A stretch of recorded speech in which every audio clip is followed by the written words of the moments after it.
D2 is a third-person action game with first-person gallery shooting style combat, but there are also first-person adventure game elements during its indoor segments, and one part where there's free-roaming first-person exploration. The story. The story is focused on an apocalyptic alien invasion where people are horrifically transformed into alien-human hybrids. And there's a warlock and space magic.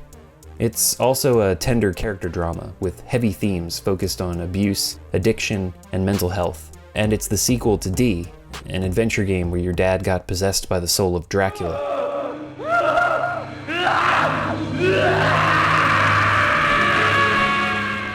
So, you know.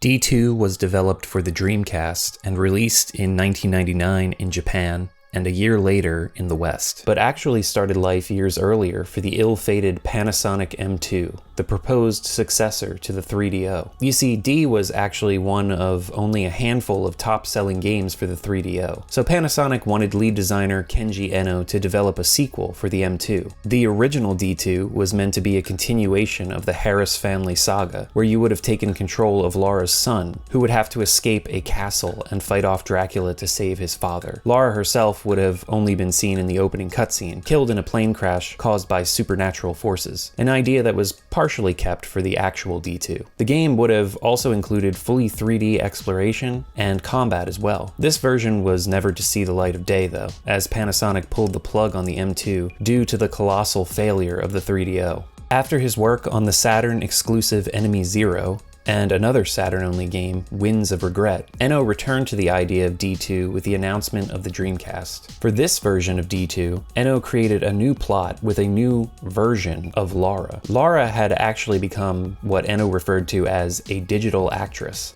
Lara was the main character of D, and a blonde woman named Laura appears as the main character in Enemy Zero as well, but all three Laras have different last names and are distinct characters, supposedly played by the same digital avatar. Weird, but yeah, we just go with it. So in D2, we play as Laura Parton, who is on a commercial flight over northern Canada. She's a sleepy lady who clumsily spills coffee all over her Hillary Clinton power suit, which attracts the attention of the man sitting across the aisle from her. This guy is David, but we won't find out his name until a bit later. And he gets way too personal with the conversation and questions about her little compact with an inscription from her mother. During all of this, a wizard on the plane chants something about shadows into his crystal ball. What can I say? This was before 9/11. You could still wear your belt and your shoes through security. And why not? Your D&D cosplay and glowing magic ball. Get on board, you little freak. Just then, a flight attendant is shot dead, and yep, we got terrorists. The terrorists also seem to be in cahoots with the wizard, as they mutter about shadows as well. Luckily, Lara's new friend also has a gun. It's cool, he's actually FBI, although we don't learn this until much later. Anyway, Lara's magical compact shows David that the plane is about to be hit by a meteorite, but much like many early warning systems for natural disasters, it's already too late and the plane goes down.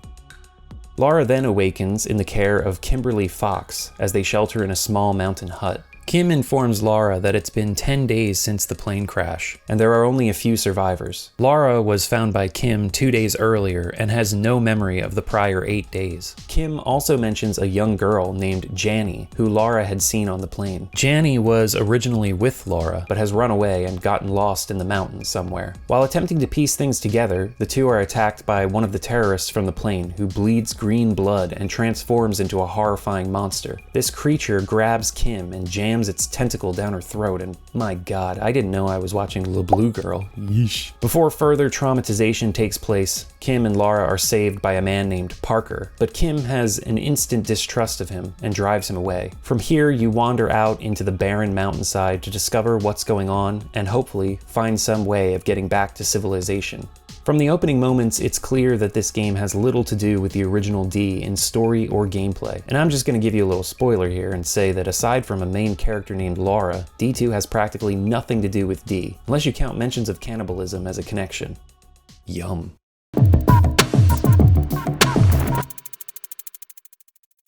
The presentation in D2 is very flat. That's probably the best way to describe it. The majority of the game takes place outdoors in snowy mountains with overcast skies. And listen, I love snow levels in games, but the flat grayness of D2's color palette is undeniable. Indoor environments are equally drab. Mountain huts, abandoned mines, metal research facilities, nothing really pops. There's a bigger house that you take refuge in during Disc 3, and even that doesn't have anything to it that stands out. Maybe the locked room on the second floor with the butterfly collection inside. But yeah, everything is just kinda meh, ordinary. Each disc takes place within its own little map that you'll spend time exploring. They're all not too big. There's never any risk of getting lost. Some of them have a few side paths with some extra items to pick up, but that's about it in terms of exploration. So if D2's areas are so bland, why do they feel so goddamn cozy? Trudging through the snow was one of the most memorable parts of the game for me, except maybe in Disc 3 where you need to walk back and forth multiple times between the same 3 locations. That part of the game does drag a bit, but anyway, I think it's exactly the normalcy and blandness of the locations that makes them so memorable. There are a lot of little details in each area, both indoor and outdoors, that make them distinct. Each outdoor location has at least one notable visual marker in it: a signpost, an abandoned radio tower,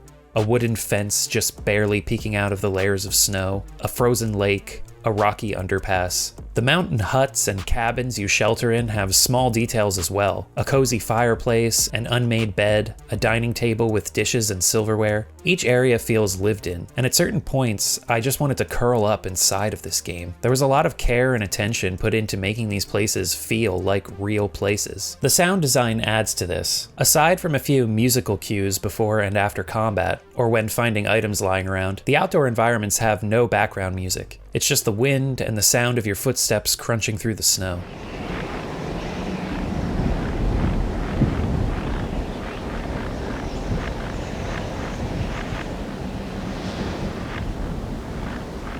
The music kicks in during combat, and these are usually electronic pieces with fast-paced beats, but they also have some piano and strings mixed in, giving them a sense of congruity with the themes that play during story sequences, which are usually soft piano pieces.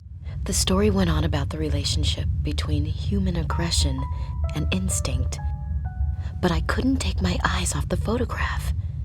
I was mesmerized by it. It was exactly what I seen in my vision.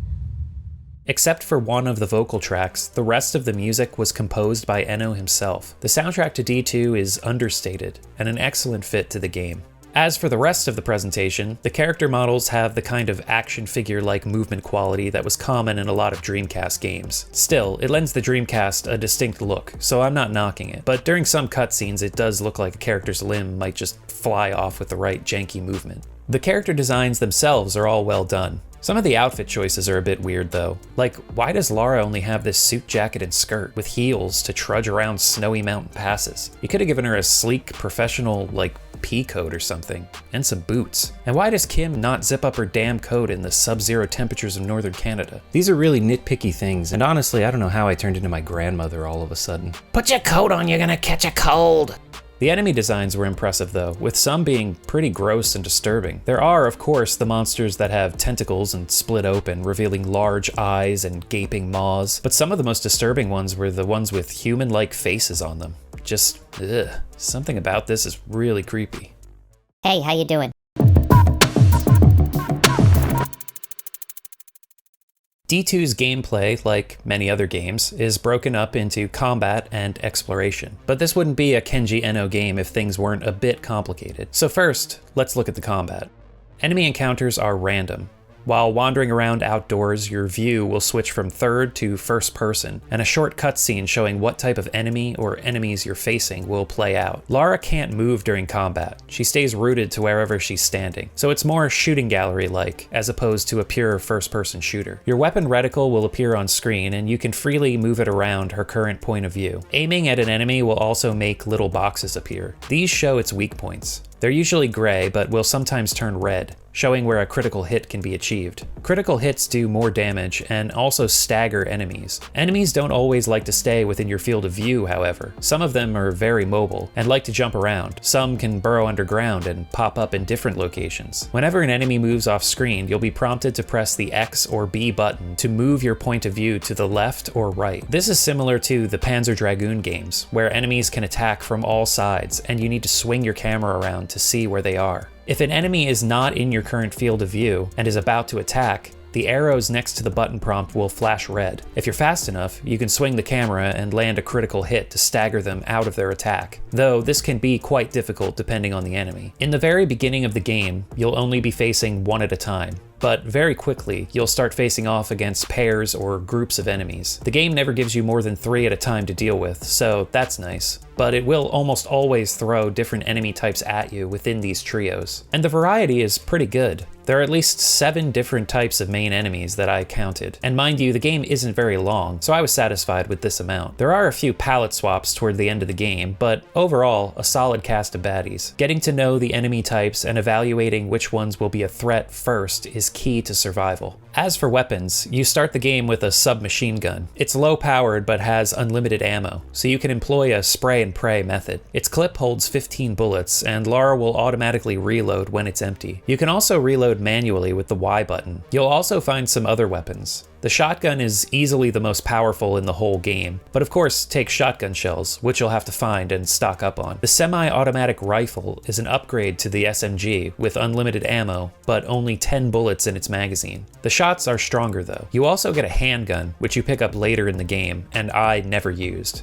I just didn't see the point with the automatic rifle and the shotgun. The last weapon is the grenade, which you can think of as a screen clearing move. Aside from a few late game enemy variations, this will kill all enemies with one use. Grenades are limited and are best saved for dire situations when you're up against 3 tough enemies at a time, or in the very last area leading to the final boss. Grenades are totally useless against bosses, so don't even bother wasting them. The grenades also have G-bomb written on them, which I thought was pretty funny. The bosses in the game are actually easier than the regular enemies, and the last boss has some pretty novel mechanics to it that I'll talk about more in the spoiler section. Once you get used to the different enemy types and the flow of combat, it becomes simple to manage, but it's still pretty fun. Even though the encounters are random, they aren't too frequent and never felt tiresome. You can also pause combat at any time by bringing up your weapon or item inventory. Pressing the right trigger brings up your weapons, which you can swap between mid-combat, though it will take Lara a few seconds to pull out the new weapon. Pressing the left trigger will bring up your item inventory. Using healing items is instant. It also doesn't boot you back to combat when you use the item. You can use multiple healing items with no penalty, so it's easy to get yourself back up to full. This makes combat pretty easy, though healing items are finite, so you don't want to rely on them too much. There's also a trick I found to avoid some fights. Usually, if you're about to enter combat, the sound effects will drop out as the game begins loading the encounter. If you're quick and open one of your menus just as this starts happening, you can then close the menu and you'll have skipped the encounter. It depends on the type and how long it takes to load, so it doesn't always work, but give it a try if you're on a long trek and getting sick of fighting. You do gain experience and level up from combat though, so it's not something you want to try to forego entirely. Leveling up gives you more max health and increases your skill, which I believe is related to the amount of damage you do. The manual just says it raises Lara's skill in battle, and the more she fights, the stronger she becomes. The most practical aspect of leveling up though is that it heals you to full whenever it happens, helping you to manage your supply of healing items. You can also use animal meat to heal yourself. In the beginning of the game, you'll be given a hunting rifle. The rifle sits in your item inventory and can be pulled out while exploring to bring up a scope to hunt wildlife. There are rabbits, birds, moose, and caribou that can be hunted, and each one will give you different amounts of meat.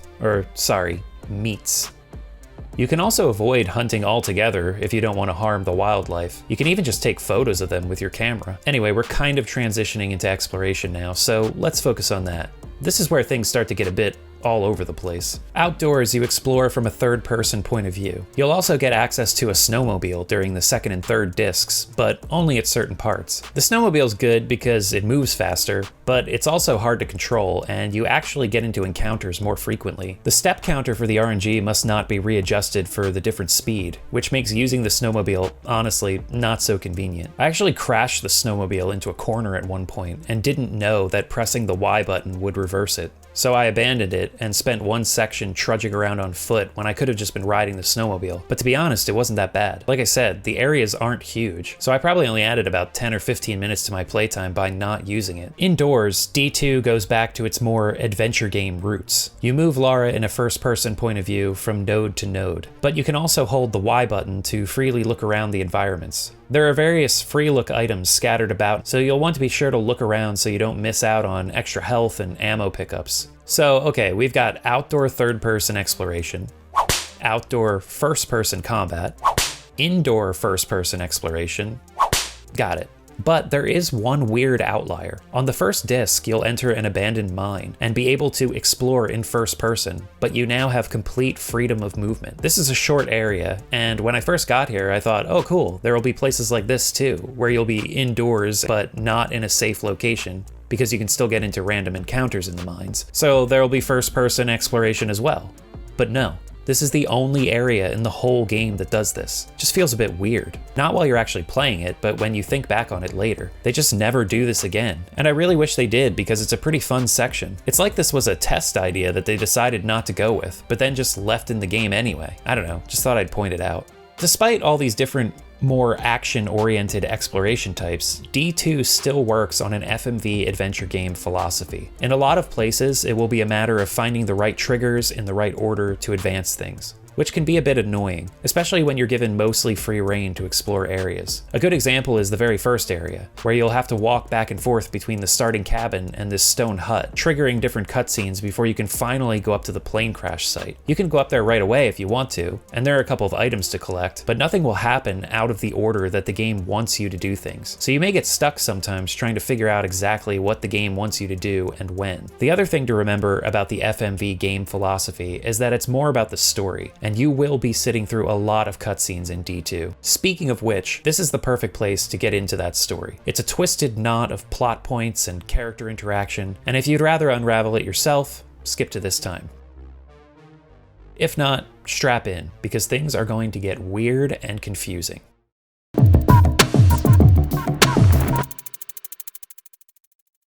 Piecing together D2's story is not an easy task, because honestly, there are a lot of plot holes. Or just information that the game doesn't give you. Sometimes stuff just happens with no real explanation, and not in a good way. A big inspiration for the story here is John Carpenter's The Thing, a film about an Antarctic research team that encounters a shape-shifting alien organism. The snowy landscape and alien-human hybrids are clear nods. Also, blood plays an important role in both stories, although The Thing's blood tests are slightly more scientific than D2's if it bleeds green, kill it methodology. And that movie kept things fairly open-ended in terms of who may or may not have been infected and what exactly was going on. But these are big picture things. Ambiguity can work in that approach. And D2 is clearly going for a more ambiguous storytelling style. But D2's ambiguity comes in its details and the logic of events. Like they just forgot to tell us why things are happening. So, you know, I'll do the best I can here. The main story is an apocalyptic horror tale focused on the struggle between the Great Mother and Shadow the Destroyer. Simple enough to dissect. Light and darkness. There you go. Lara is clearly the chosen one who will protect the Earth from this destroyer, and she's contacted by the Great Mother many times throughout the game in these visions where she sees the history of the Earth play out from the time of the dinosaurs and the meteor that wiped them out all the way up to our current nuclear age. The wizard from the airplane is searching for a red, glowing protrusion from the mountainside so he can gestate inside of it and become one with the Great Shadow. He may or may not have been the one who called down the meteor that struck the plane with his chanting in the opening cutscene, but it's never made clear if this was some kind of shadow magic or if this was a thing that was destined to happen and he just knew about it and wanted to be in the right place at the right time. Either way, this conflict is fairly straightforward. Lara is part of all of this because her mother,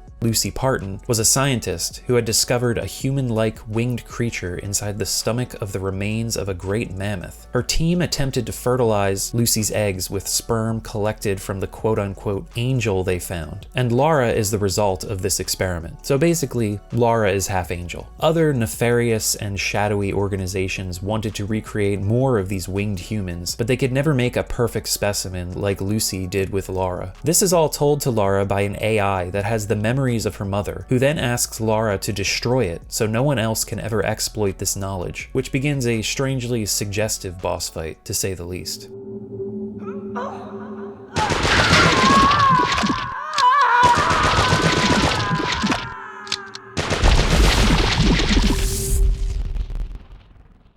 It all ends with Lara confronting the wizard/Great Shadow, who has transformed into a floating blob with eyes. And the final boss fight is very unique, with the shadow creature taking away your vision, your hearing, and finally your ability to move.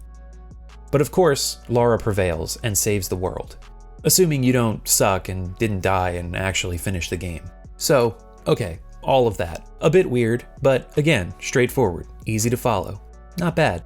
But then, there's this whole other side to the story, involving all the other characters and a drug called Linda that crops up throughout the game. Kimberly Fox, the woman who found Lara and a young girl named Janny 8 days after the plane crash, is pretty much addicted to this stuff. She reveals early on that due to the accidental death of her father and the suicide of her mother, that she had turned to drugs in the past to cope. So it stands to reason that she would become addicted to a horribly addictive drug that creates euphoric effects, but can also drive people to overly aggressive behavior. We learn later that the drug Linda is developed from lichen that grows naturally in the area where the plane crashed, and there is a pharmaceutical research lab that you'll visit where you'll meet the creator of Linda. He named it after his dead wife, who he keeps quote-unquote alive through the AI in the computer system of his own lab, similar to how Lara's mother is kept alive in the research facility that you find near the end of the game. This man is Dr. Brenner, who turns out to be the father of David, the man Lara met on the plane and who took care of her during the 8 days that she can't remember. David had received a letter from his father, and that's why he was on the plane in the first place. And so it seems like the lichen used in Linda's production may also be related to the meteorite that struck the plane and the appearance of these alien monsters, right? You know, to tie things together. But the story never really goes in that direction. There are thematic elements in both of these story threads that sort of mirror each other. The fact that abuse of Linda can lead to aggressive behavior and even dissociative moments, like how Kim goes on drug-induced rampages and ends up killing, but she doesn't remember any of it. This is also what causes Janny to run away at one point. So Kim becomes this monstrous version of herself while she's on the drug. And then there's the fact that people are literally turning into monsters, but the game never makes a strong connection. It's possible that because the red growth on the mountain is the source of the shadow, the lichen in the area are tainted by the shadow's presence, which could then be why Linda causes aggression in people. But this is all just my own conjecture. There's no solid evidence for this in the game. The sorcerer, wizard, warlock, whatever you want to call him, has the terrorists take large amounts of Linda before the attack on the plane, and one of them becomes infected. But Kim also takes large amounts of Linda and never becomes infected. Also, Parker, the man who saved Lara and Kim in the beginning of the game, eventually becomes infected, despite never having taken Linda. Going back to Kim and that scene in the beginning where she's violated by the monster, later on you find clones of Kim, one of whom you fight as a boss, and another you find dead in one of the research facilities. Cloning was part of Lara's mother's research, and there are half-completed clones in the lab when you destroy the AI machine that has Lara's mother's consciousness. But it's clear that Kim has never been to this place, or been in touch with the laboratories in any way. The labs are also abandoned, so why would they have clones of her? Where would they have gotten her DNA? There's not even a hint of an explanation for this. It could be that the monster created the clones when it stuck its tentacle down her throat. This one does get away, and Kim is shown to be the only person who has been attacked and lived. Maybe this is how they reproduce, but again, these are just my own guesses, and there's no other details or evidence in the story that mentions this. In fact, the monsters themselves are the least developed part of the story. It could all go back to mysticism, and maybe just shadow magic, but again, there's not enough information to make that call. And yeah, some of you might be thinking right now, well, what does it matter if the story is ambiguous? Does it have to answer all of your questions? Can't it just be left up to interpretation? Yeah, sure, but like I said when comparing it to The Thing, you still need enough information to allow for plausible speculation about why something is, or what something could be in a story. Here it's just like, well, maybe it could be this, but meh, none of this really makes sense anyway. And there are a couple other reasons why I think this is just a poorly constructed story rather than an ambiguous one. First of all, going back to the 8 days where David helped keep Lara alive, Kim makes a big deal in the beginning of the game about Lara's missing memories, and she's always wondering what happened during that time. Like there's some bigger significance to these 8 days. So because the game was making such a big deal out of it, so I thought, oh man, David and Lara must have been on some kind of adventure that ties together all of these story bits and wraps everything up. Surely some wacky shenanigans and hijinks must have ensued. You're also left wondering where David is during the course of the game. Is he out there doing some awesome FBI shit? Are we going to eventually find him? But no. Near the end of the game, when Lara finally pieces together her memories, it turns out she's just laid there for 8 days, while David suffered from his own injury and took care of her. And apparently Janny, though Janny doesn't appear in any of the memory sequences. You're just left with Lara's point of view looking up at the snowy sky. Also, David succumbs to his injury and dies. I can't hold on much longer. I'm not gonna make it. Not with his injury. Don't look at me like that. It's okay, Laura. I'm not afraid of dying now. Laura, I want you to do something for me. Leave me here and go. That's why he's not around for the rest of the game. So it all turns out to be a big letdown. Those 8 days did not matter at all. And also, I'll just throw this here because I don't know where else to bring this up, but a lot of the first half of the game is focused on finding Janny and contacting Janny, figuring out what Janny knows, but there ends up being nothing important or consequential about her. She ends up getting killed by the shadow and like folding into herself, which is a fucked up, almost Lynchian Twin Peaks The Return kind of scene. I mean, it looks awesome and really weird, but as a character, she has no story significance.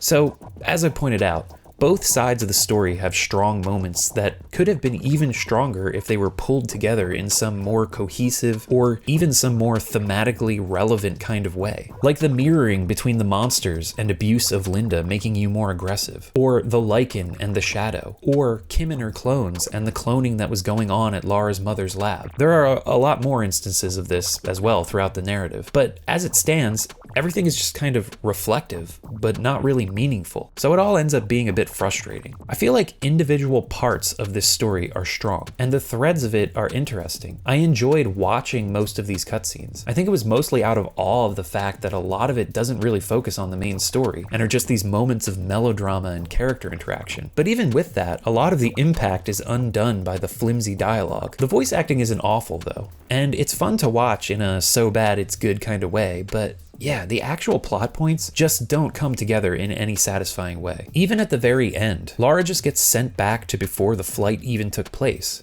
She has memories of everything that happened, but none of the other characters do. She meets David again and calls out his name, but he has no idea who she is. Oh yeah, speaking of that, characters speaking. From the beginning of the game, you're led to believe that Lara is a silent protagonist. When people ask her questions, she just kind of hums or grunts in response. You wouldn't want to lose it.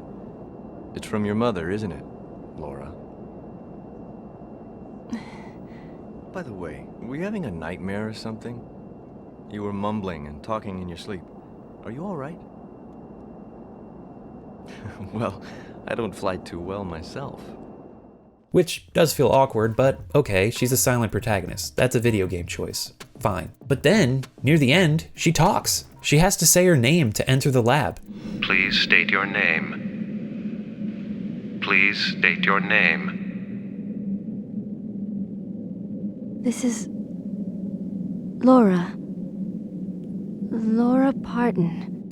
And she cries out David's name at the very end. David!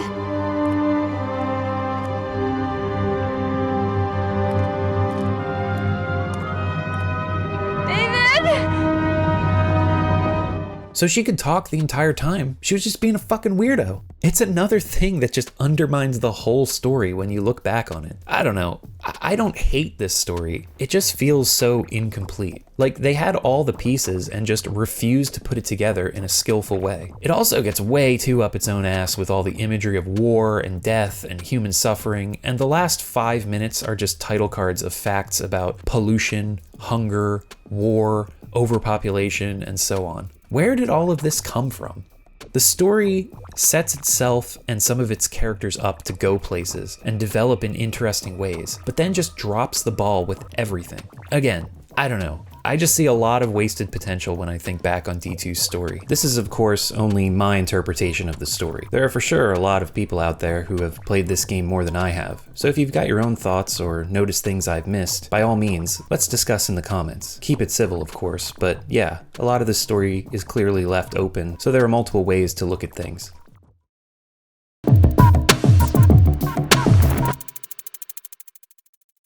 D2 is a janky, convoluted, schizophrenic mess of a game that I absolutely adore. I'd never played it prior to making this video, and now it's honestly become one of my favorites. Despite the story being frustratingly detached from itself, I still liked the individual moments. It's just when you stop and reflect and try to put it all together that it all falls apart. The gameplay also feels separated from itself, with combat being first-person shooting galleries and exploration being third-person outdoors, then first-person adventure game style indoors, except for that one mine section when you get to move around freely in first person. And that's the whole thing, really. Both in its story and gameplay, D2 is very at odds with itself. But that's what makes it fascinating. This script took me a long time to write because I had so much trouble wrestling with all the incongruities in this game. But I think because of that, it really just makes me want to play it again. It also has a cozy feel to it. Wandering through the snow is quiet and strangely comforting. Once you get the hang of combat, the threat of it isn't so anxiety-inducing and actually has benefits thanks to the XP system. The character conversations are,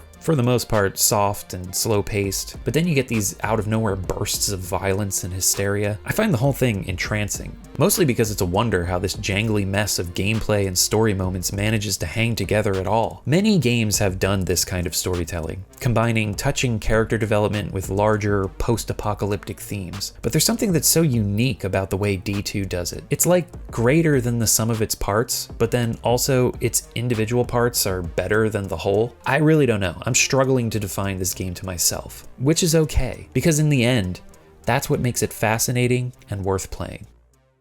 Whew. So yeah, that's D2. Thanks for listening to me ramble on about it. Like I said, it was a really tough script to write because of just how at odds with itself the whole game is, but I really did like it and I enjoyed making this video. So thank you so much for watching. Those of you who are still watching right now, please leave a like, comment, subscribe if you haven't. I have a Twitter if you want to follow me on there. Next, we're going to finish up this weird little Kenji Eno trilogy with Enemy Zero on the Saturn, which actually came out before D2, but I decided to do D and D2 first, so, you know, whatever. Enemy Zero next time. So, for now, D2. Check it out. Dungeon Chill. Out. この男また人騒がせなものを作ってしまった。